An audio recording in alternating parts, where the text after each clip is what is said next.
I have the pleasure to welcome Brent Christner back to Ohio State and to the Bird Polar and Climate Research Center. Brent received his PhD in 2002 from Ohio State's microbiology department. And Ellen and I had the pleasure of working with him and also with John Reeve on his dissertation. And his dissertation title was Detection, Recovery, Isolation, and Characterization of Bacteria in Glacial Ice and Lake Vostok accretion ice.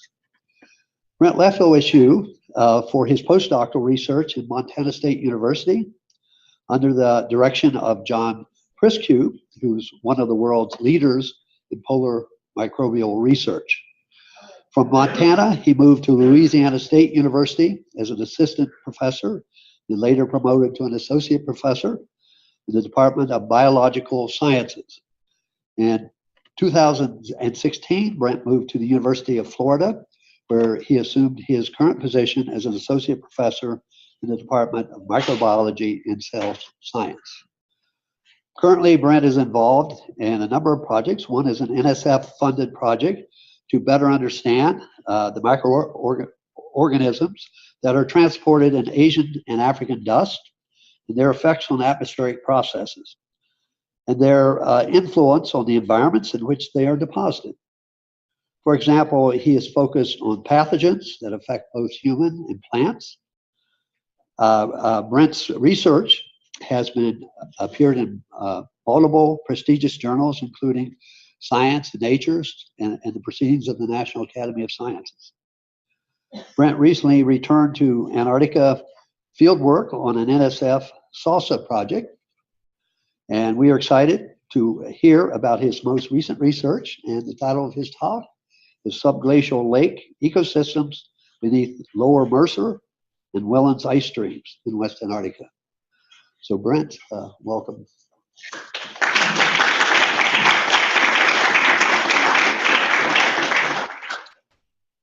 Well, thank you, Lonnie. It's a great feeling to return to Ohio State as alumnus, but coupling that with participating in this symposium, as well as giving the keynote, it makes it even more special. So thank you for inviting me to do that.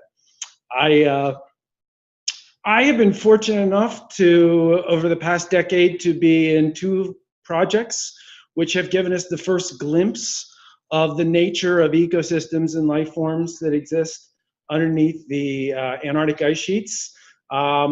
The Whillans Ice Stream Subglacial Access Research Drilling Project was a project that drilled into subglacial Lake Whillans in 2013, as well as to the grounding zone underneath the Ross Ice Shelf in 2015. The Subglacial Access Lake Scientific Access Project, or SALSA, is an ongoing project, and we just returned from the field in January. You've actually been seeing some video that is recorded in the borehole, the 1,100 meter borehole that we need to access these lakes. These are projects that have really required a village. As you can see by the list of names on this, the SALSA project the Wizard project was actually 3 separate projects, which were led by Ross Powell out of Northern Illinois, Slavik Toluchek out of UC Santa Cruz, and John Priscu out of Montana State, in addition to having about 12 PIs and 12 postdocs and graduate students. The drilling efforts in both Wizard and SALSA were led out of the University of Nebraska, Lincoln. Lead driller being Dennis Dulling for both of these projects. And the success of these projects can actually be laid in the hands of these drillers who took equipment that battled the elements in thousands of miles of traverse and consistently made them work over 3 field seasons. SALSA, the lead scientist on SALSA is John Priscu, and it is comprised of PIs from institutions including University of Florida, Montana State, Scripps, University of Nebraska, University of South Florida, Sacramento State, Colgate, and The Ohio State University, including favorite sons Barry Lyons, Joel Barker, and Chris Gardner. The slice or portion of the story that I'm going to tell you from these projects today is been, the vast majority of that data I'm going to show you has been generated by these folks. These are some of the next generation of scientists, and they are current and former postdocs of these projects. Amanda and Alicia were both graduate students as part of Wizard. Christina and Wei are members of the current SALSA project, and Alex, Matthew, and Tristy were all graduate students in Wizard who also stayed on to contribute as postdoctoral researchers as part of SALSA. And in fact, Matthew's just assumed a position at Colorado Mines, and Tristy is within days of signing a contract for a tenure track position at Michigan Tech. So just giving you a little idea of what I'm going to tell you a little bit about today. In my academic lifetime, we've gone at looking from Antarctica to being this basically big frozen place that within depth of the ice, there's no possibility to life, to looking at it as the largest wetland in the world. So I just want to give you a little background on how that transformation is occurred. In the 1970s, radio echo sounding surveys that were done indicated that there were 5 major ice streams that drained into the Ross Ice Shelf. And then we later realized or learned that those ice streams are underlain with water-saturated sediments, and that this region also contains a number of hydrologically active lakes. So the position of these lakes to major logistic facilities, you see here, this is McMurdo Station, to get to this region involves about a 1,000-kilometer traverse, which by Antarctic standards isn't so bad. But 90% of this is along the established South Pole Traverse route. So this was absolutely an ideal location to initiate studies on subglacial lakes. And you may think otherwise by what I'll talk about. I'll be mostly focusing on the organisms and microbes, but the data that have been generated from this project have been key in not only giving us information on the history of this region, but also the hydrology of the under ice water system and how that affects the dynamics of this ice sheet.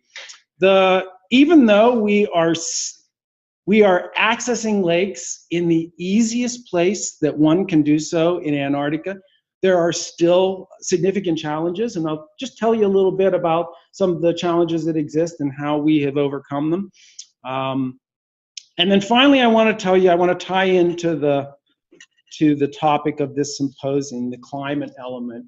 What we've learned from these lake ecosystems is that they are very strongly tied to legacy effects, which are linked to past incursions of the marine system into West Antarctica.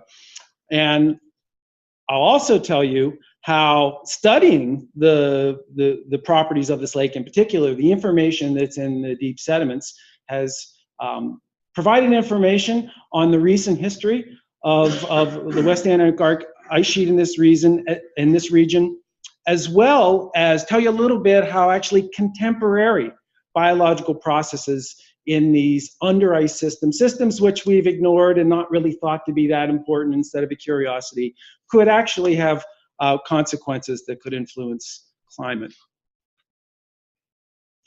So this paper was published a year before I entered graduate school at Ohio State. I didn't see it. At the time, I was a student who was I came to Ohio State, John Reeve is in the audience here. I came to Ohio State to work on thermophiles. That changed very soon on, but this was a paper that revealed that actually it confirmed some data from the 70s, some radio echo sounding, which indicated that there seemed to be water and about a dozen lakes there in East Antarctica. So this paper used seismic data to show that there is actually a number of lakes, one of them which is huge. You're seeing, of course, an outline here of Lake Vostok. The granddaddy of subglacial lakes in Antarctica. So by surface area, it's about the size of Lake Ontario. By volume, it's the 6th largest freshwater lake on our planet. And we only really understood it to exist in the last few decades.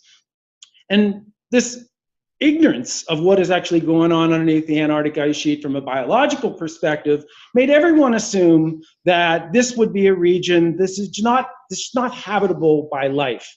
So well over a century, people have studied biology in Antarctica, but that has mostly been restricted to the things that swim around the margins of the continents and that exist in the few places where there is an ice, like the dry valleys.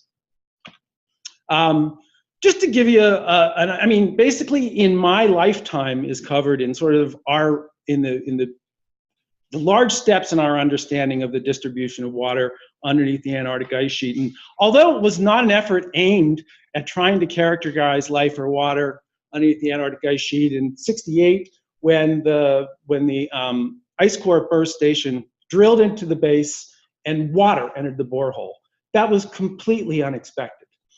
In fact, they abandoned drilling because they had fear of actually freezing in the drilling rig. But it sort of implanted the idea that water could exist below the ice. And in the 70s, as I had mentioned, there were a number of radio echo surveys that were done that discovered there were a dozen or so of these lakes underneath the ice sheet. In fact, a really big one. And the Russians, when they built a research station in the middle of East Antarctica in the late 50s, fortuitously, they did it on top of the biggest subglacial lake that exists there. And they started drilling an ice core even before we knew that lake was there. And in 1998, when that core was completed, not only did it contain the 420,000-year paleoclimatic record that we've already heard about today in some of today's presentations, it contained almost 100 meters of ice that was of a very different nature. And this was water from Lake Vostok that had actually frozen onto the bottom of this ice sheet. So this was made available to the community. A couple pieces of that came to Ohio State and were part of my PhD thesis. And just a year later, there were 2 papers in Science, 2 companion papers published by John Priscu and Dave Carl, which had demonstrated that there were microbes in this ice that were still alive, suggesting that Lake Vostok could actually be an ecosystem. Well, I'll move forward for about 12 years, and the 2012-13 Antarctic field season was really a significant time in subglacial research, in that there were 3 international efforts to actually drill into these lakes. There was an effort led by Bass in the UK that was drilling into a lake in West Antarctica that was below about 3,000 meters of ice. They got to 300 meters and had to abandon that effort due to technical difficulties. The Russians had a borehole that was within 120 meters of the lake. And in 2013, January 2013, they extended that hole into the lake. They also did that again in 2015 with the idea that water would enter this borehole and they could get a sample of it. But that borehole is full of 60 tons of kerosene, and unsurprisingly mixed with that kerosene, and the samples obtained are of little scientific value. In January of the same year, as part of Wizard, we drilled into subglacial Lake Whillans, and then again in January of 2018, we drilled into Lake Mercer. So just this point that if we could lift that ice off of the continent and view what is underneath, we would find that it contains a hydrological system of lakes and rivers and streams and estuaries that are not that different than any other continent. It's just that they've been obscured by the ice until we could see them. So a major change in our conceptual understanding of the hydrology beneath the Antarctic ice sheet occurred between the period of about 2005 and 2007. And this was based on observations remote sensing observations from ICESat, which uses a laser altimeter to precisely measure surface elevation of the ice sheet. And what these observations revealed is that there are certain parts of the ice sheet that move up or down under very rapid time scales. So removing ice one can do by melting, but even if you put nuclear bombs off underneath the ice sheet, it wouldn't melt this amount of ice in the time frame. Adding ice, I know of no mechanism. So the most parsimonious explanation is that this is caused by water that is being moved underneath the ice sheet. And in fact, we now know that these movements are hydrologically connected and move from one watershed to another. And eventually, this is water that ends up in the ocean. So you see here on this locator map, the portion of the lower Mercer and Whillans ice stream, which contains, there's about a dozen lakes in this region. Those are all shown in blue here. You'll see subglacial Lake Whillans here. This aqua portion, which looks like a stream or river, this is based on geophysical measurements, the known pathway of water that enters the lake. And when this lake fills and drains, it has fill drain cycles, this is the pathway that water makes to the ocean.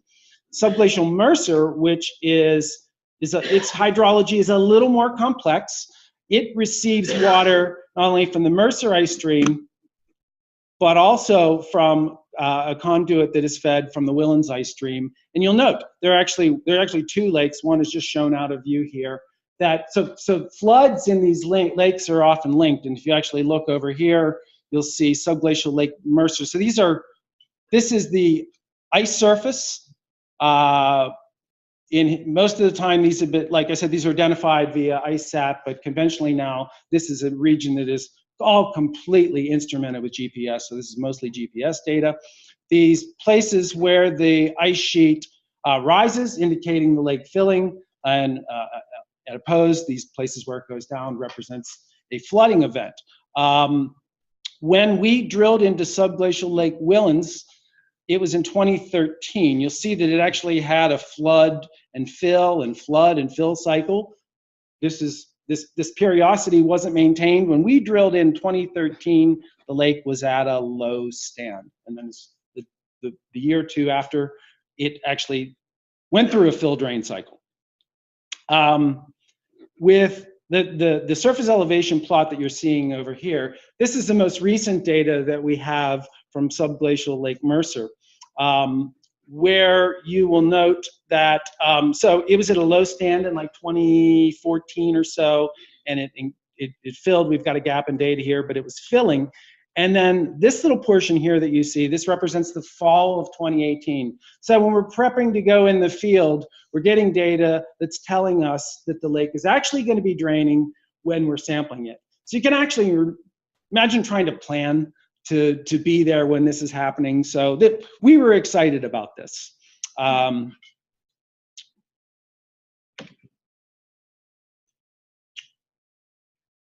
The lakes are between, the two lakes that we've been studying are between 120 kilometers from the grounding zone, the region where the ice sheet stops being grounded at the bed and begins floating and becoming the Ross ice shelf. So we actually don't know a lot about the history of how those marine incursions have happened in this region. I think that the numbers that we were throwing around when we were writing the proposal were somewhere on the order of, it could be 100,000 years, it could be 1 million years. So as part of as part of Wizard, we had collected cores from the bottom of the lake at subglacial Lake Whillans, as well as the grounding zone at where subglacial Lake Whillans drills into. The cores that recovered as part of the Ross Ice Shelf project, as well in the 90s by groups at Caltech, were actually found to contain young radiocarbon. In fact, the age of the youngest horizons in these cores was on the order of about 10,000 years, relatively young.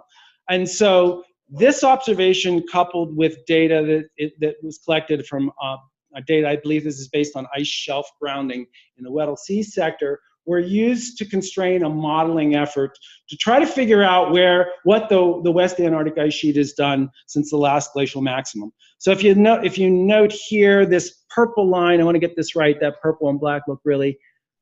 This is the grounding zone at the last glacial maximum, and the assumption has been that that grounding zone has just progressively receded into its current position, which is right about here. Well, what these data and which were used to constrain the models was indicating that about 10,000 years ago, that the grounding zone was about 200 kilometers inland to its present position. And then it re-advanced due to isostatic rebound of the continent.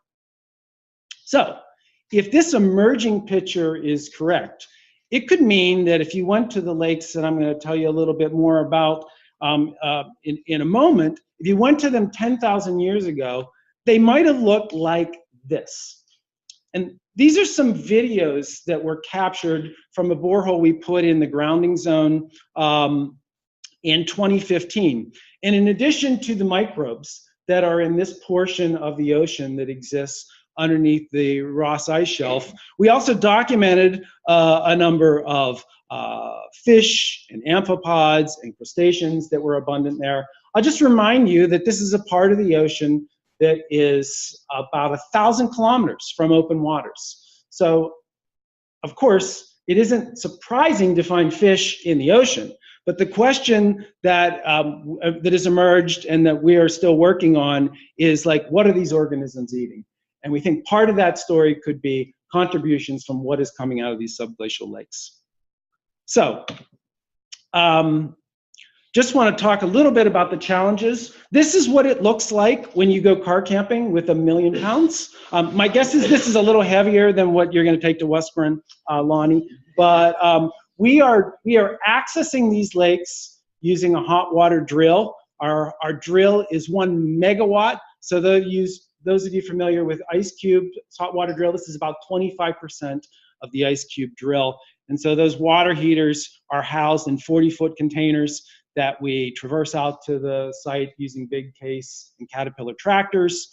One of the aspects of the drilling that's unique to this project, and of hot water drilling at least, is that we need that water to be very clean, chemically and microbiologically clean.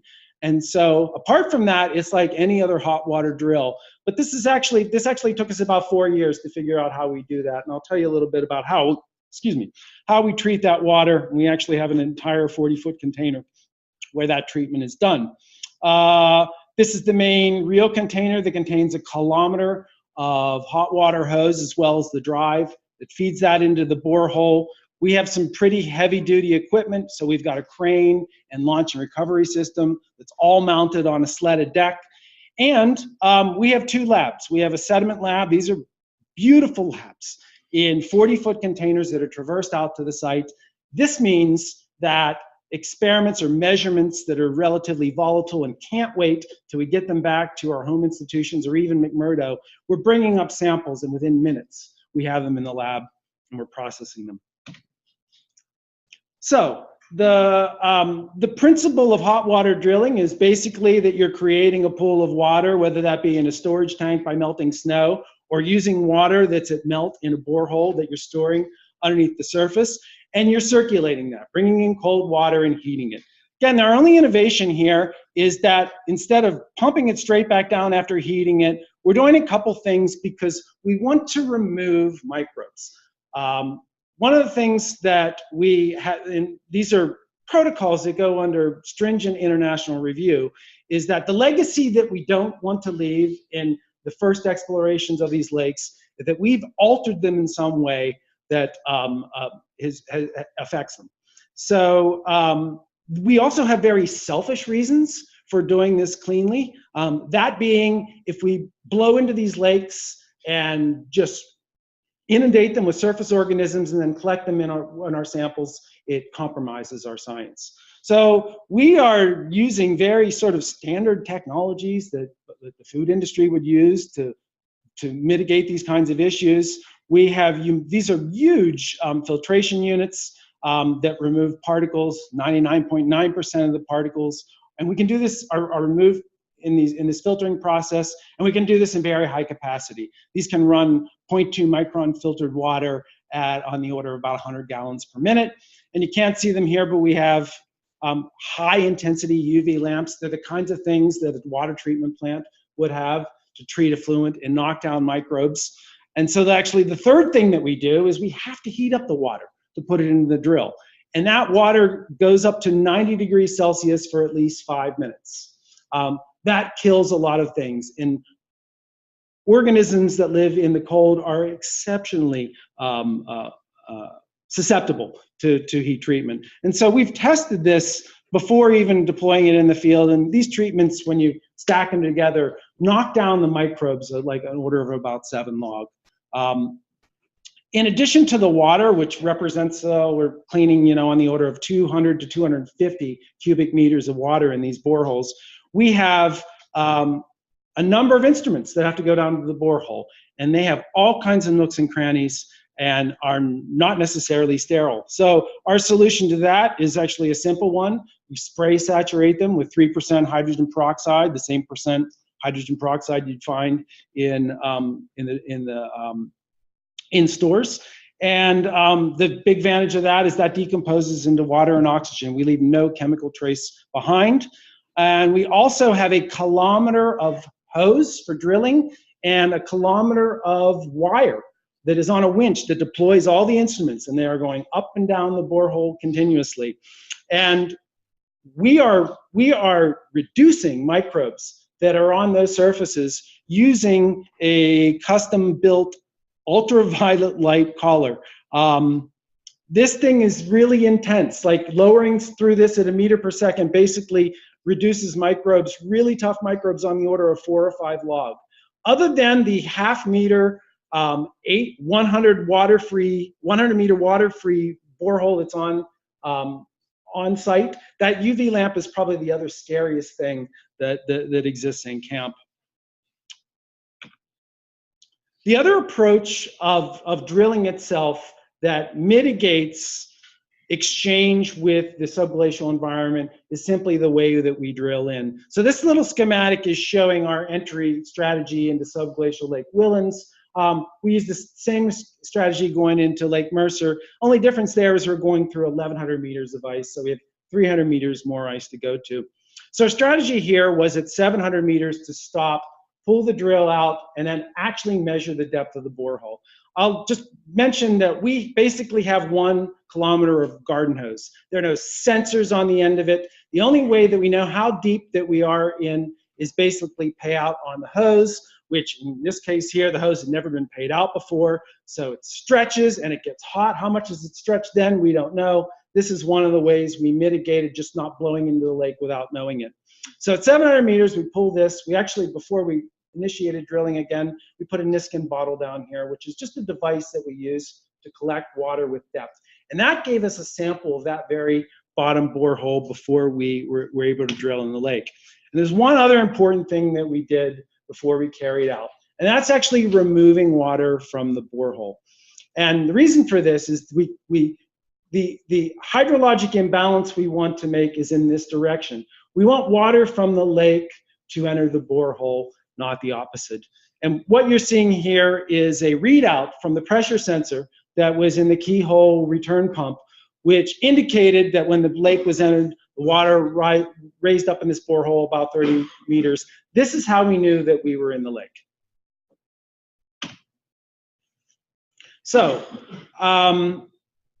during drilling, really the scientists don't get to sit around and just sort of watch. There's actually stuff to be done. So through that active drilling process, we are conducting scientific measurements in that we want to maintain. We don't want to get back a month or 2 later and look at some samples and be like, oh, that drill water wasn't that clean. Maybe we should have done something. We're actually collecting the data that I'm showing you here real time in the field. And what you'll note here, this borehole, and so this is just Christina here, and she's measuring. We've had the entire drill system plumbed with quartz. So this is water that's just about ready to go in down the borehole through the reel. And so we're just able to collect that material. we're periodically testing that throughout the drill phase. I'm just showing you some data here, and this is again from Subglacial Lake Whillans.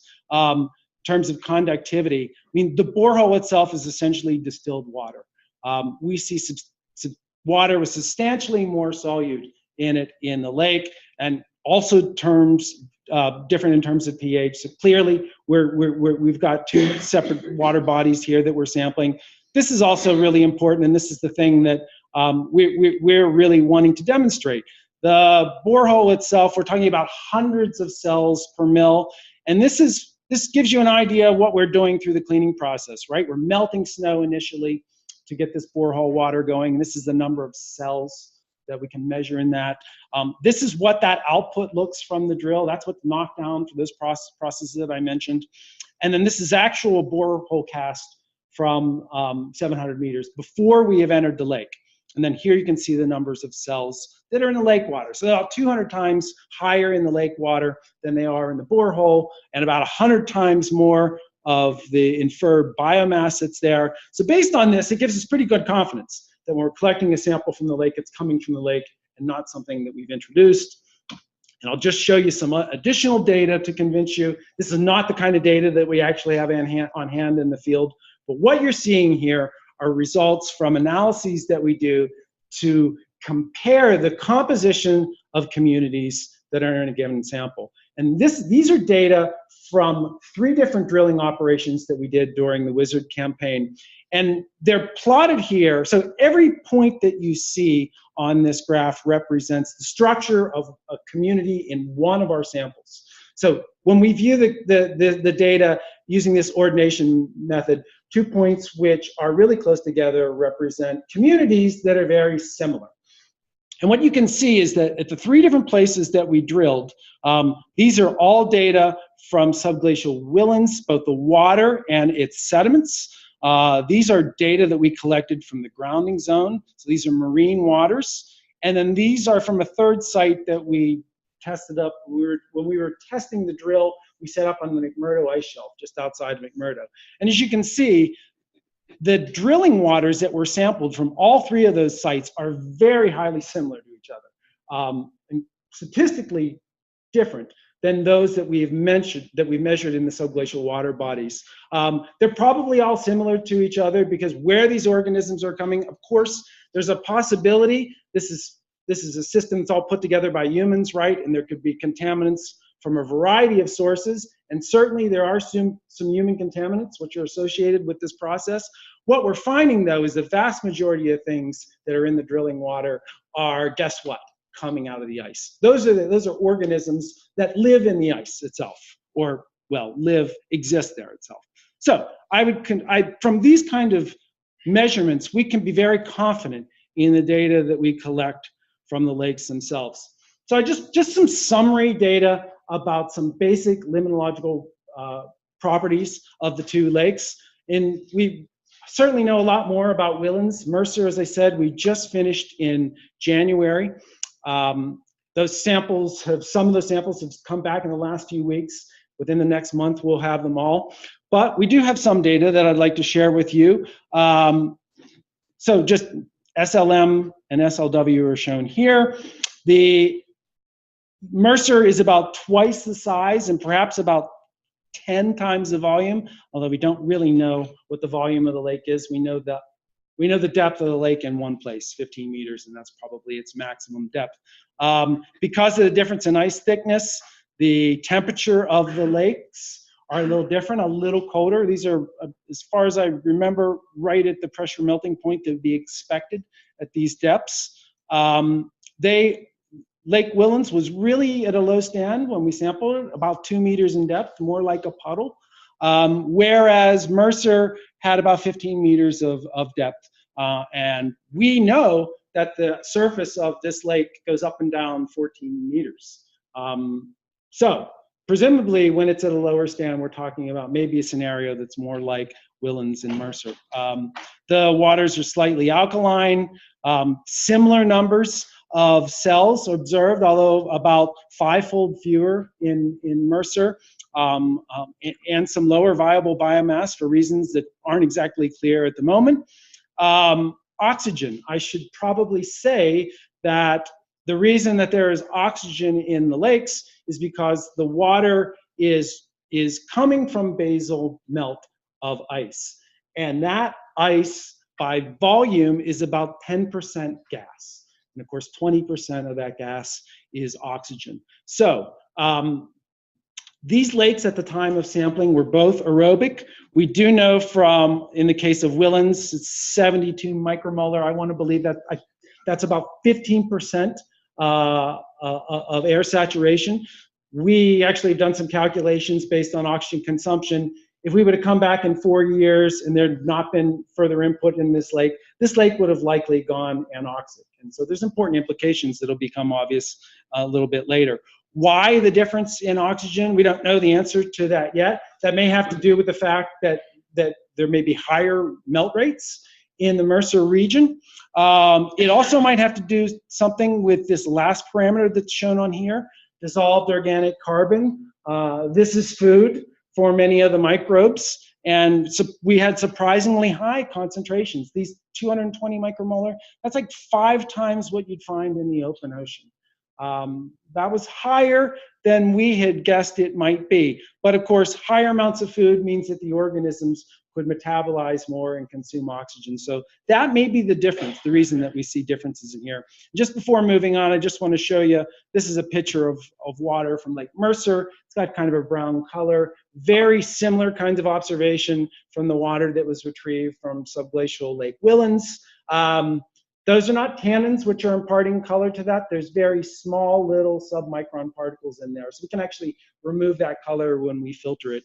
And that'll have implications that I'll come back to in just a moment.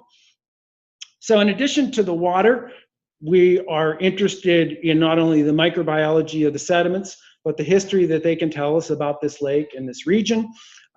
During the Wizard and Salsa projects, we've been able to use not a standard UTEC multicore, but a UTEC multicore that's been adapted to fit down a borehole. And this gives us multiple cores that are on the order of about ½ meter. During Salsa, Brad Rosenheim is shown here, and this is Al Gagnon from Hui. They designed, based on Hui experience, a gravity core that we also deployed down into the lake. And this is showing after it retrieved about a 1.7 meter core from the lake. And this is what that top of that core looked like when we looked at the barrel. It is degassing. I'll show you some very similar kinds of results that occurred also from subglacial Mercer. Of course, what is that gas? We don't know yet. Again, we will go to Corvallis at the end of April. We'll actually be sampling this deep core. But my guess is that at least a large component of that gas is methane. All right. There is clearly solute in the lake that cannot be attributed to just melting glacial ice, and so that could be. Those solutes could be gained by the water through interactions, weathering interactions with the sediments, but because of the history of this region, they also may be linked to seawater. And so if you actually look at the bromine chloride ratio of the water from subglacial Lake Whillans and you compare it to seawater, you see there's a very similar ratio. So this indicates, at least on the concentration of chloride, that subglacial Whillans is essentially a little less than 1% seawater in terms of solute. So to determine what portions of the solutes in the lake water have come from seawater, we can use conservative elements like chloride to calculate the seawater component, as you see here. And the other thing that this allows us to do is to figure out that component of the solutes that have not been derived from seawater. And as you can see here, we can explain these processes through weathering reactions that occur between water and rock in the base of these lakes, some of which, but not all of which, might involve microorganisms. You'll actually see a negative value here for magnesium. That's not a negative value in the real world, We think that this could be due to ion exchange in the sediments. In fact, a student of Mark Skidmore's has actually demonstrated that this is a plausible explanation based on some laboratory experiments. So those are values for the water column, which is shown here, at least based on the chloride component of it in this blue plot here. If you actually, this data point right here. So here we're looking at chloride concentration that is within the pore waters of sediments. And you will note that there's a monotonous linear increase in that chloride concentration with depth. In fact, when you get down to a depth of about 35 centimeters, it is equivalent to about 4% seawater. If you actually take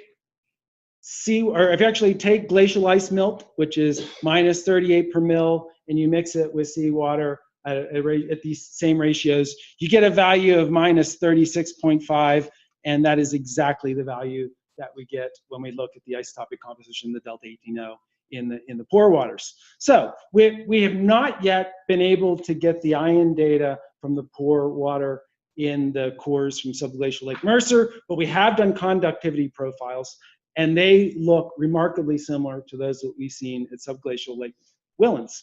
And if you actually extrapolate that curve down, we estimate that about 20 meters, if there is even 20 meters of sediment beneath these lakes, that the pore water would be 100% seawater.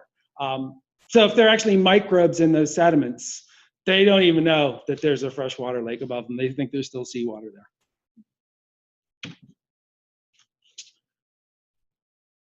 Hopefully these are turning out, and you can see these, but these are some images of the kinds of cells that we have visualized out of subglacial Lake Whillans. Those that you see in A and B, the cells are not green. We're adding a dye, a fluorescent dye, that actually enables their detection. That dye goes in and only fluoresces when it interacts with DNA. So we know these cells have DNA. And these kinds of images, especially the one you see in B there, these are things that we saw within hours of pulling up the first water from the borehole.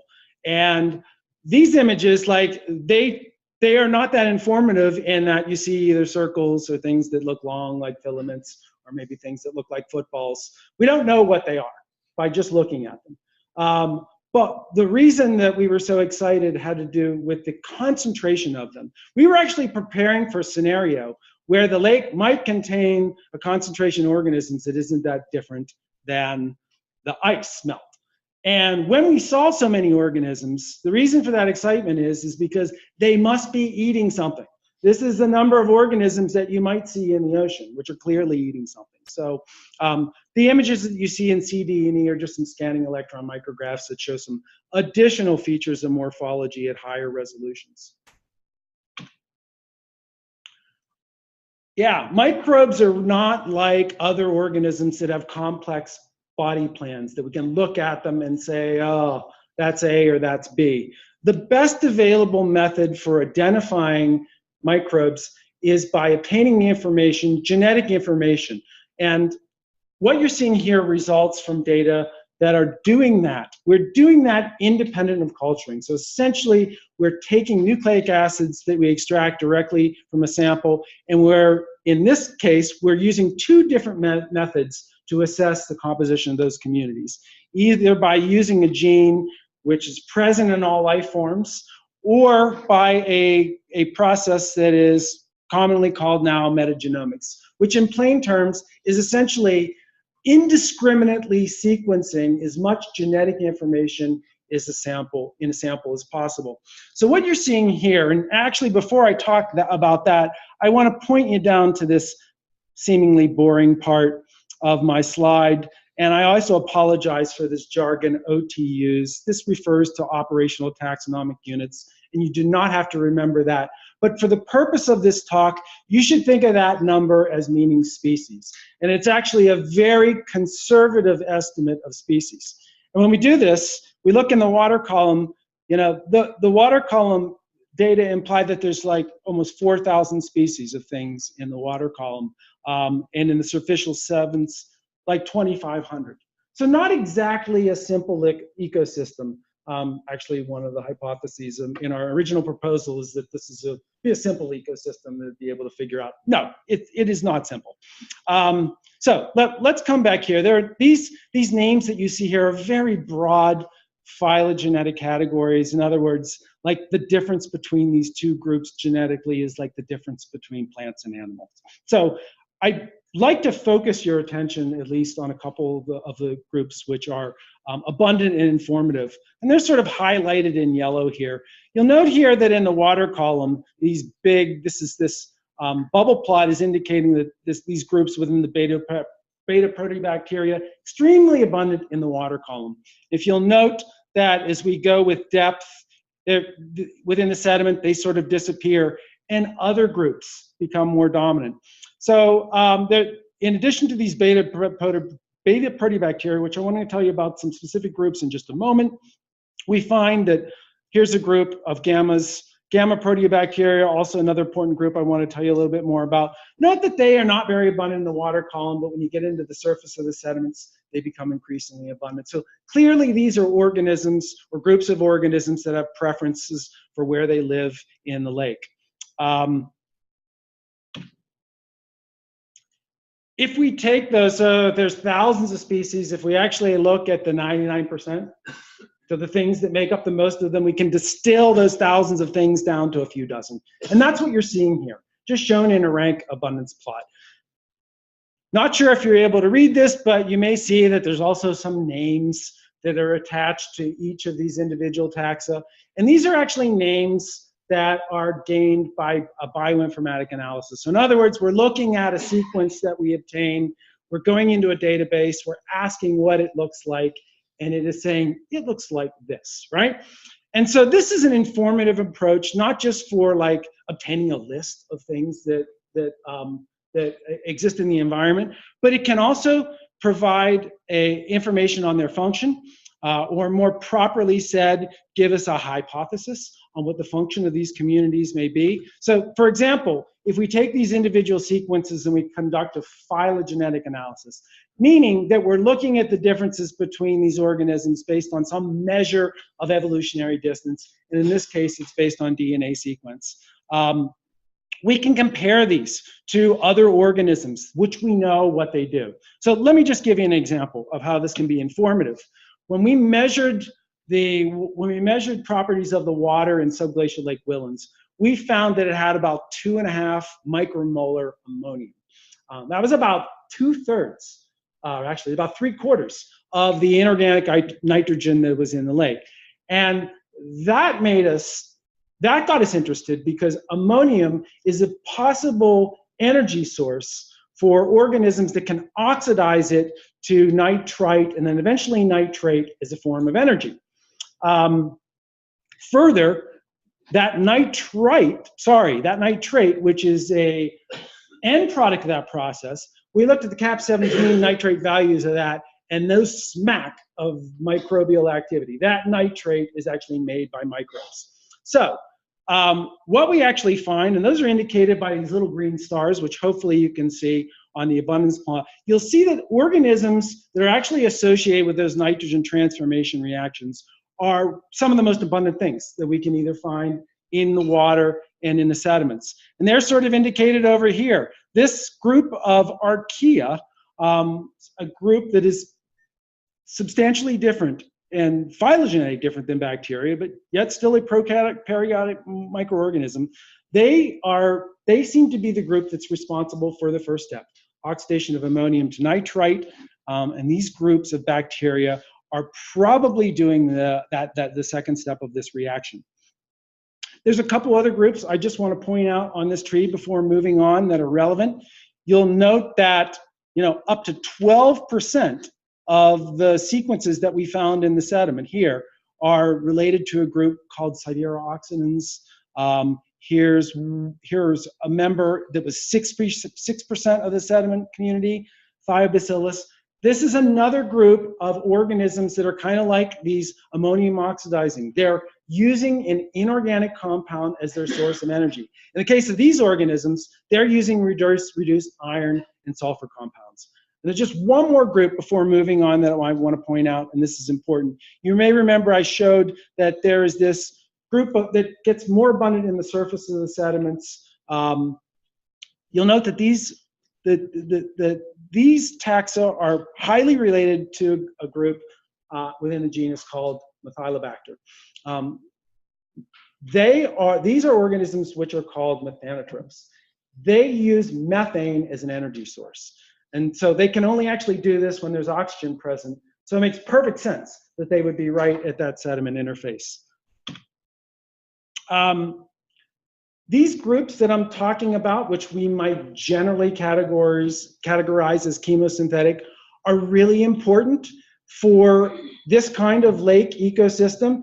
And the reason I say that, if this was a lake ecosystem that was on the surface, the energy that would be driving that system, all organisms that were in that surface lake ecosystem would either be getting their energy from light, or they would be eating something that got its energy from light. So either directly or indirectly, solar energy is the energy source.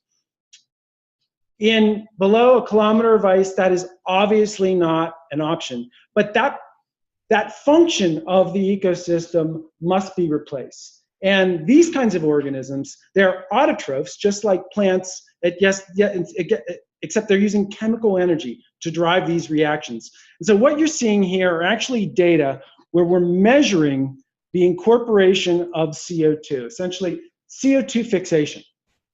And these are what we would think of as the producers of the community, right? And then, of course, we have the consumers. We also have a way to measure that, and that's what you're actually seeing here by these green bars. So production minus consumption tells us, at least from these measurements that we've been able to do in subglacial Lake Whillans, that there's actually net accumulation of organic matter in the community. And the reason this is really important is because it means that the ecosystem is sustainable.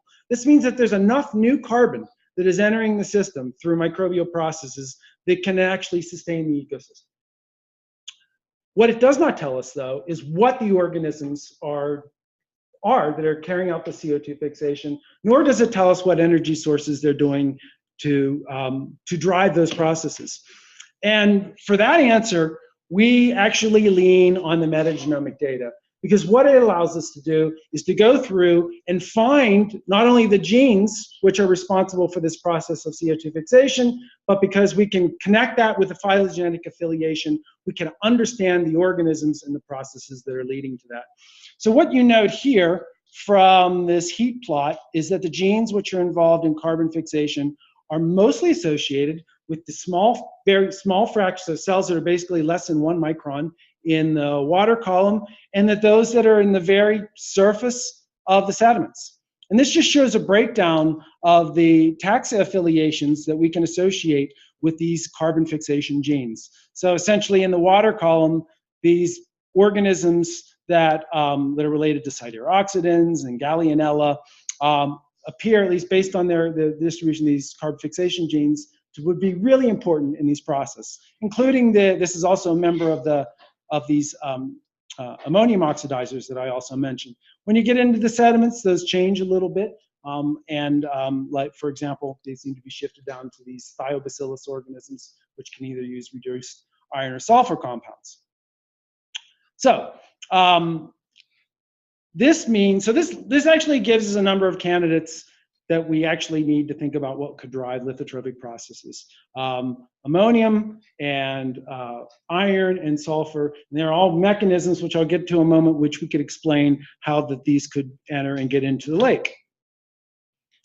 But before we do that, I want to tell you a little bit about an additional energy source that exists in the sediments. What you see on the right is a multicore tube that was brought to the surface. We don't have any way to maintain pressure in these cores, so you can see that this core, by the time we got the sampling, has started to degas.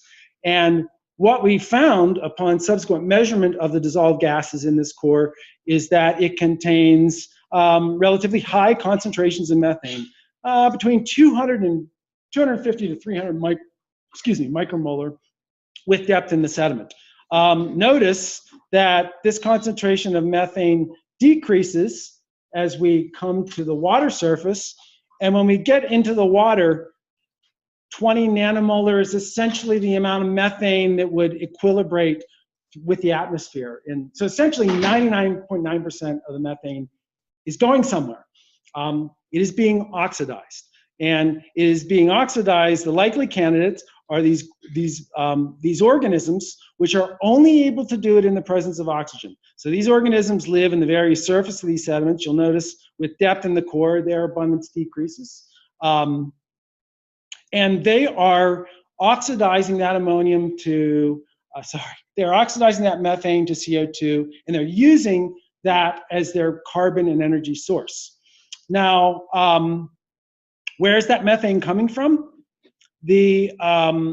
If we look at the isotopic composition of that methane, the delta 13C, this is consistent with it being produced by hydrogen-trophic metabolism, hydrogen-trophic methanogenesis, which is generating methane using hydrogen and CO2. But if you actually, the organisms that do this are conspicuously absent from the core. And I shouldn't quite say that.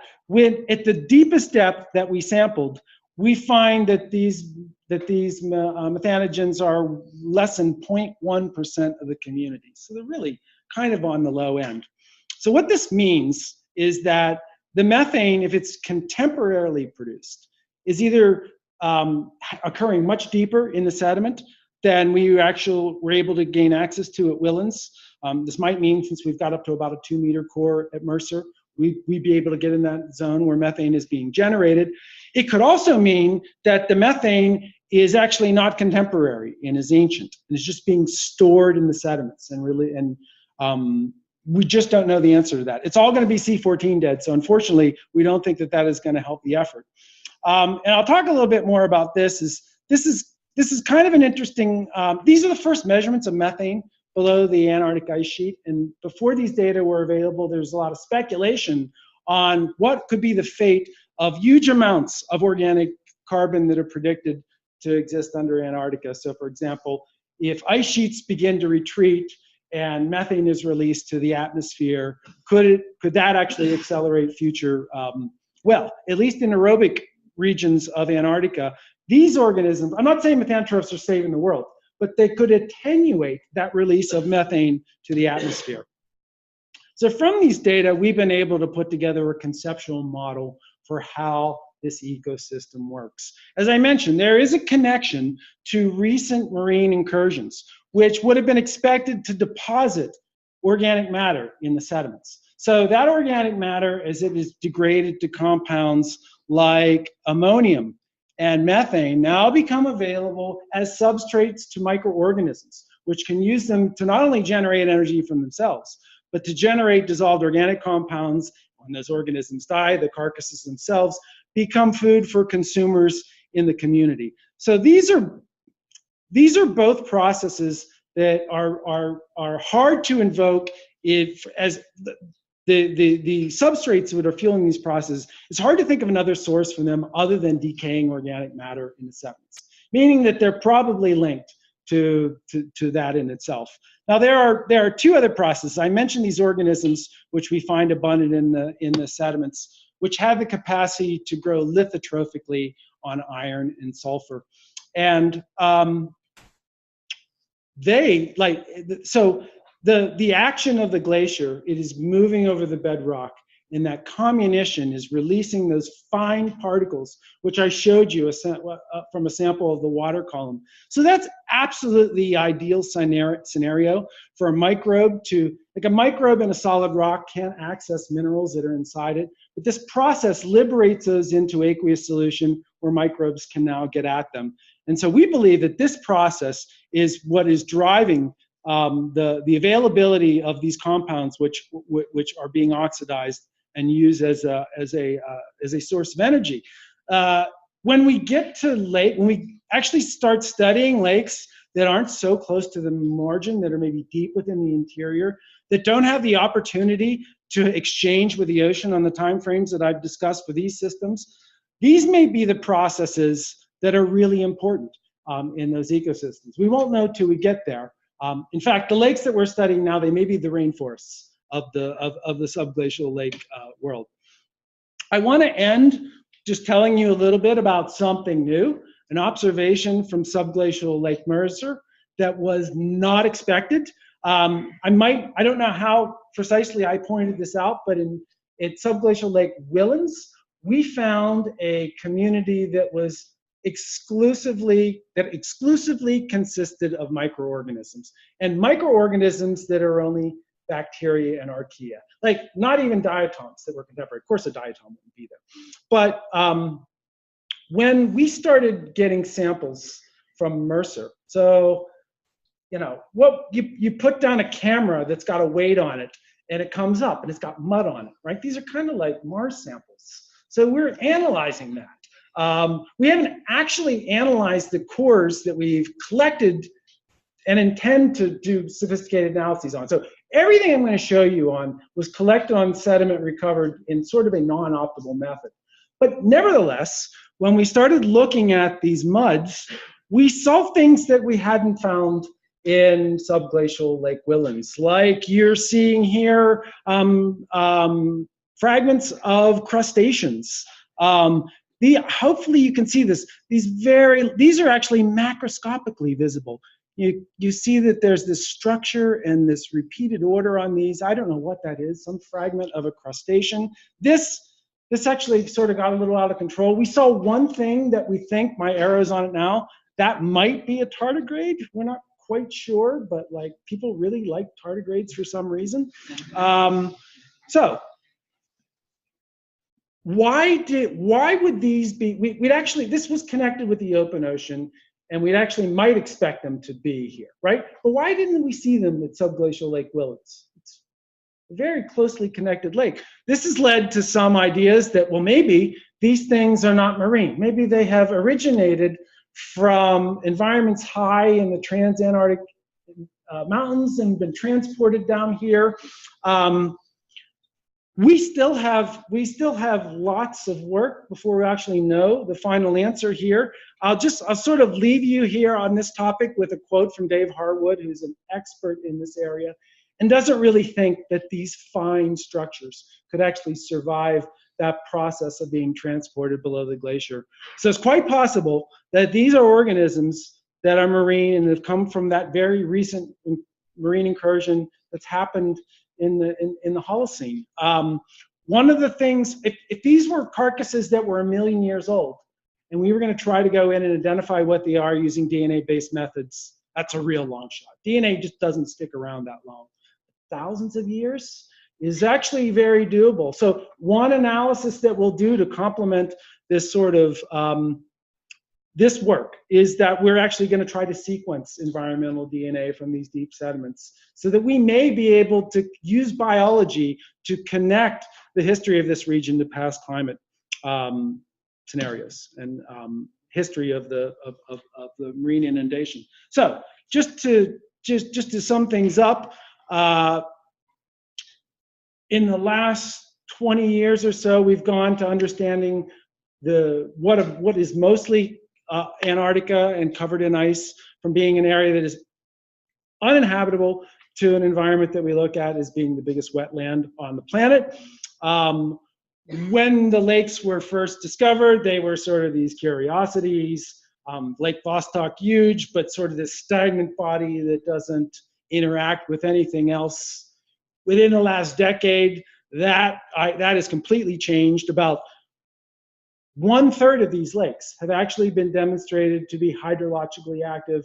They fill, they drain to the coast, they affect ice dynamics. Those are things that have been documented. As I mentioned to you, the processes that we see within the lake are contemporary processes, are very much linked to their past in history and their connection to the ocean. The organisms are actually deriving so in many ways they're getting their nutrients and their energy from, at least some portion of that, from minerals which are liberated from the rock, right? In many ways we could think of them as rock-eating bacteria. They may be participating in actually mobilizing those elements to the ocean, in a region of the ocean that's notoriously limited for compounds like iron. I mentioned the methane component. There has been a thought that if the ice sheets recede and this accelerates further warming, that this could be a big problem. And there's actually been spikes in ice core records of methane in the past that people have wondered, where is that methane coming from? And some have actually suggested that it could be from this. Well, we can't say that from our work that these organisms which are oxidizing it, they're only able to do that in an area where there's a lake and there's oxygen. So we can't say that this sort of ends the debate of whether or not methane storage under the ice sheet is going to be an issue, but we certainly know more than we did. So I will stop with that, and if there's any time, I'll do my best to answer any questions you may have. Thank you.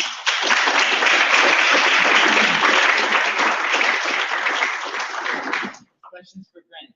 Yeah.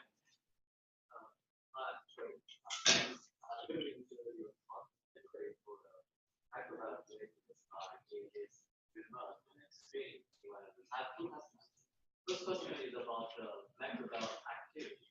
So you show the microbial potential in these samples. That means the microbes should be active. I have an interest for the viruses. So do you find any viruses in these samples? And do you think it is if they are actively impacting the methods to improve the ecosystem? Okay, the question is, have we looked for, the question is, the microbes are active, have we looked for viruses, and are there, basically, do we have any evidence for viruses in the samples, I think is what you're asking. Yes? The first question? The answer to that is, in Whillans, we actually tried. We didn't do a very good job of preserving the viruses, so we do not have viral numbers. We actually have some viral DNA that was obtained from the metagenomic analysis. And in Whillans, and in Mercer, we actually collected the samples, and we just not processed them yet. So when I say collected the samples, I think we should have numbers and even some genetic information of what that viral component may be soon. Yes, we also isolated a number of bacteria that I actually didn't talk about, and I'm happy to tell you about those later. I was wondering about the resident time of water from these two lakes, Whillans and Mercer. Could different residence time explain the difference in chemistry and biology that you observe, perhaps? Yeah, it could. The question is, are there differences in residency times between the lakes, and could it explain differences in biology? Yeah, like, I don't know what the residency time is in Mercer. I should know that, but I don't know off the top of my head. In Whillans, it's on the order of a decade, compared to something like Vostok, which would be on the order of like 100,000 years, right? Can the differences in residency time between these two lakes explain their difference? They might be able to. For example, as I mentioned, also, the other thing is that the lakes aren't they're not under a constant hydrologic regime. So sometimes they fill and they drain, they fill and drain, and then they just stop for like a period of time. But if we sort of assume constant, there could be periods when that retention time would make them go anoxic. In other words, they're sitting there, there's no feed of new water which would contain oxygen, all the oxygen would be consumed, and that would greatly affect the biogeochemical processes that are going on in the water. We were either lucky, or that's a scenario that's unlikely and we just haven't hit it, but there are lots of people that they were very surprised that these waters were aerobic. There's also a faction that doesn't even believe it. They think we can't even measure oxygen wrong or something, so. Okay, so let's give another round of applause for Brent. Thank you.